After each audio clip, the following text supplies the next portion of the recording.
हिंसा घडेल, हिंस्र हिंसकांच्या नाशासाठी आम्ही हो धर्मवेडे, धर्मवेड्यांच्या संहारासाठी हो थोडे असंस्कृत, संस्कृतीच्या रक्षणासाठी. कोकण रत्न पुरस्कार इथे दिला जातोय. जोरदार टाळ्यांनी स्वागत करायचं आहे टीव्ही आणि सिने अभिनेते अविनाश नारकर. सर, आमच्या टीमने तुमच्यासाठी एक खास एव्ही बनवलेली आहे, तुम्ही त्याचा आस्वाद घ्यावा प्लीज. 10x10च्या रूम मध्ये राहणाऱ्या मुलांना एवढी मोठी स्वप्न बघण्याचा अधिकार कोण देते हो? ठीक आहे, तुम्ही छोटे मोठे उद्योग करा, चाकरमान्यांसारखी नोकरी करा किंवा एखादी सरकारी नोकरी करा, 4 पैसे कमवा आणि बस हीच दिनचर्या सुरू. आणि एकदा का नोकरीला लागलात की आपले कुटुंब बरे आणि आपली नोकरी. सगळी स्वप्न वेळेअभावी, अधिकची मेहनत आणि जोखीम न घेण्यामुळे धुळीस मिळतात. असो, पण तुमचे स्वप्न जर तुम्हाला झोपू देत नसेल आणि ते स्वप्न पूर्ण करण्यासाठी कठोर परिश्रम घेण्याची आपली तयारी असेल तर विघ्न येऊ दे 1760, खंबीर आहे आपली पाठ असं म्हणत भिडायचे आणि जे करू ते बेस्टच करायचे ही शिकवण. प्रामाणिक रहा, कठोर परिश्रम करा, तुमच्या कर्तव्यांशी एकनिष्ठ रहा आणि पहा, यश तुमचा दरवाजा ठोठावेलच. यश प्राप्ती नशिबाने नाही तर कठोर परिश्रमाने प्राप्त होते ही आई वडिलांची शिकवण. त्यामुळेच बेस्ट कलाकृती सादर करण्याचा यांचा कायमच अट्टाहास. मोठ्या भावाचे प्रोत्साहन आणि अभिनयाचा छंद असल्यामुळे लहानपणापासूनच जिथे संधी मिळेल तिथे आपली कला सादर करायची. आणि म्हणतात ना, ज्यांच्या अंगात कला त्याला कोण थांबविल भला. संधी मिळत नाही तर ती निर्माण करावी लागते. या ध्येयाने प्रेरित असलेल्या दादांनी त्यांच्या वाट्याला येईल ती भूमिका जिवंत उभी केली. पण पैज लग्नाची या सिनेमातील वेड्याची भूमिका साकारून त्यांनी लोकांचे वेड पळवले आणि मग या दादांनी मागं वळून कधी पाहिलंच नाही. आपल्याला वाटेल, अरे वा, सिनेमात सरळ एंट्री मिळाली यांना, तर तसं नाही. या कलाकाराने महाविद्यालयीन स्पर्धा, एकांकिका, राज्य नाट्य स्पर्धा एक हाती गाजवल्यात. रंगमंचावरील त्यांचा वावर, संवाद, सादरीकरण असो किंवा हावभाव, रसिक प्रेक्षकांना ते मंत्रमुग्ध करून टाकतात. बेस्ट मध्ये नोकरीला असल्यामुळे त्यावेळी काम आणि छंद जोपासणं ही तारेवरची कसरत होत असे. पण नोकरीतही बेस्ट आणि कला क्षेत्रातही बेस्ट काम करायचे हा त्यांचा ध्यास. वेळेला वडापाव खायचा पण तालीम चुकवायची नाही हा नियम. नृत्य, नाट्य आणि सिनेमा या तिन्ही माध्यमात सहज वावर असणारा, प्रत्येक भूमिकेला स्वतःच्या अभिनयाची ऊर्जा देणारा आणि मराठी मनोरंजन विश्वात तब्बल 3 दशकाहून अधिक काळ आपल्या कामाचा ठसा उमटवणारा तो एक अवलिया अभिनेता आहे. प्रामाणिकपणे कठोर मेहनत केल्यास 10x10च्या खोलीत राहणारा मुलगा रुपेरी पडद्यावर आपल्या अभिनयाने भुरळ पाडू शकतो. हे ज्यांनी सिद्ध केले ते अविनाश नारकर दादा आहेत, आजच्या कोकण रत्न पुरस्काराचे मानकरी. 60 की उम्र खास होती है, थोड़ा बचपन के पास होती है, ये सफर का महज पड़ाव नहीं साहब, यश और कीर्ति का हिसाब होती है. दादा, तुमचा अभिनय, तुमचा चाम आणि तरुणाईचा जोश आजही पडद्यावर तितकाच जोशात झळकतो. वय फक्त आकड्यात आहे, ऊर्जा, आवड आणि कलाकारी मात्र आजही तरुणांना लाजवणारी आहे. असाच रंगमंच उजळवत रहा आणि प्रेक्षकांच्या मनात स्थान मिळवत रहा. कोकण एनजीओ इंडियाचा आपल्या कार्याला मानाचा मुजरा.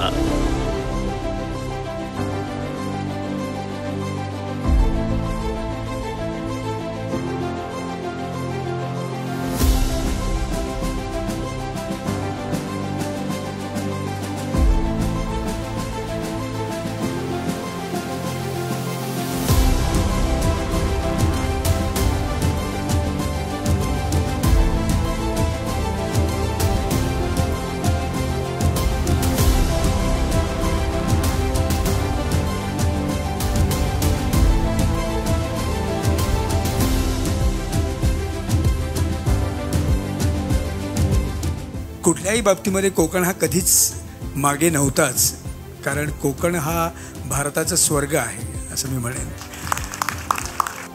कोकण रत्न पुरस्कार मला दयानंद सरांनी आणि त्यांच्या या NGOने बहाल केला आहे.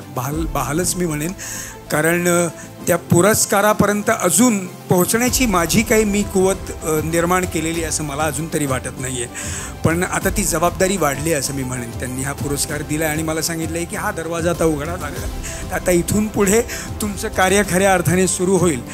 कार्य करत करत मी इथपर्यंत आलो होतो. मी कधीही माझं काम करताना केवळ मला अभिनय करायचा असं मी कधीच म्हटलं नाही.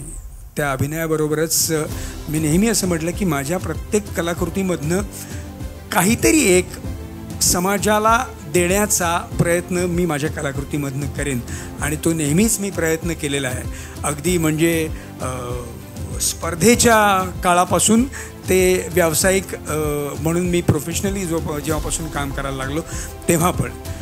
त्यामुळे ती माझी मी जबाबदारी समजतो एक कलावंत म्हणून, एक कलाकार म्हणून, की आम्हाला नेहमी असं वाटतं की आमच्यामध्ये आम्हाला 2-2 आयुष्य 3-3 आयुष्य जगण्याची आम्हाला संधी मिळते.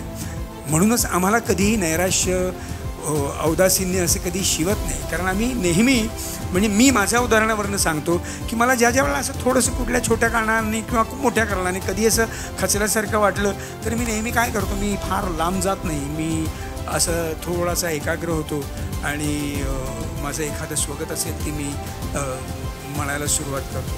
म्हणजे मी म्हणायला लागतो की आता ढासळोत कितीही अरिष्टांचे डोंगर, कोसळोत आभाळकडे, कोसळोत नक्षत्रांचे मांडव, करू दे संकट सरितेला खुशाल तांडव. उद्याची सूर्य किरण फाकतील ती केवळ आमच्या ढाली तलवारीच्या ठेक्यावरच. जिवंतपणे आम्ही आग होऊन जळोच आणि मेलो गेलो तरी असे काय लागणार आहे त्या मृत्यूच्या हाती. अरे ओढेल तो आमचे रक्ताळलेले मुर्दे, मात्र काळाच्या पाठीवर उठतील स्फूर्तीच्या लक्ष लक्ष रांगोळ्या. आमचं बलिदान भावी पिढ्यांना देईल याद. पानिपतावरचा हा महासंग्राम झडला होता केवळ देशाच्या एकजुटीसाठी, मातीच्या अस्मितेसाठी आणि स्वातंत्र्याच्या तृष्णेसाठी. हर हर महादेव. आता मला सांगा, हे म्हटल्यानंतर तुमच्यामध्ये कुठल्या प्रकारचं औदासीन्य आणि कुठल्या प्रकारचं नैराश्य तुमच्या मनात राहणार? सो मला असं वाटतं की तुमचं नैराश्य झटकण्याचं जी कला किंवा जे काही शक्ती जी असते तुमच्या आतमध्येच असते. फक्त त्या शक्तीचा शोध आपण घ्यायचा आणि हे सगळं झटकून ही मंडळी ज्या पद्धतीने समाजासाठी, आजूबाजूतल्या आपल्या समाजातल्या सगळ्या लोकांसाठी ज्या पद्धतीने झटतायत त्या पद्धतीचं काम आपल्याकडनं झालं तर मला असं वाटतं की आपलं जीवन सफल झालं असं मी म्हणेन. म्हणजे मी माझ्या शेवटच्या श्वासापर्यंत माझ्या कलेबरोबरच माझ्या समाजाने मला दिलेलं जे ऋण आहे ते फेडण्याचा शेवटपर्यंत प्रयत्न करणार आहे माझ्या कलेच्या माध्यमातून. आणि ते माझं कलाकार म्हणून काम आहे, ते माझं कर्तव्य आहे आणि माझ्या कर्तव्यापासून मी कधीही शेवटच्या श्वासापर्यंत ढळणार नाही. हे वचन तुम्हाला या कोकणरत्न पुरस्कार मला तुम्ही बहाल केला आहे त्या क्षणी, त्या आनंदाच्या क्षणी मी सांगतो. आणि फक्त एक शेवटचा विचार आहे, जो माझे वडील होते, माझे गुरु होते, प्र.ल. मयेकर, प्रभाकर लक्ष्मण मयेकर, ज्यांच्या नाटकांनी मला खरं तर घडवलं की जो विचार खूप महत्त्वाचा आहे. सध्या आपल्या आजूबाजूला ज्या पद्धतीची बजबजपुरी सगळी झालेली आहे, एकंदरीत अनैतिकतेचा किंवा अविचारांचा जो सगळा बाजार मांडला गेलेला आहे, तर त्या सगळ्या आणि सगळ्या खल प्रवृत्ती ज्या काही असतील, जे खल असेल त्या सगळ्याच्या निर्दालनासाठी, त्याला मुठमाती देण्यासाठी प्रत्येकाच्या मनामध्ये एक विचार रुजायला हवाय, एक विचार रुतायला हवाय की लढेन मी शस्त्रानेच पण शस्त्र विवेक न सोडता. मोडेन मी कायदाही न्यायाच्या प्रतिष्ठेसाठी. हिंसा घडेल हिंसकांच्या नाशासाठी. आम्ही हो धर्मवेडे, धर्मवेड्यांच्या संहारासाठी. हो थोडे या संस्कृतीच्या रक्षणासाठी.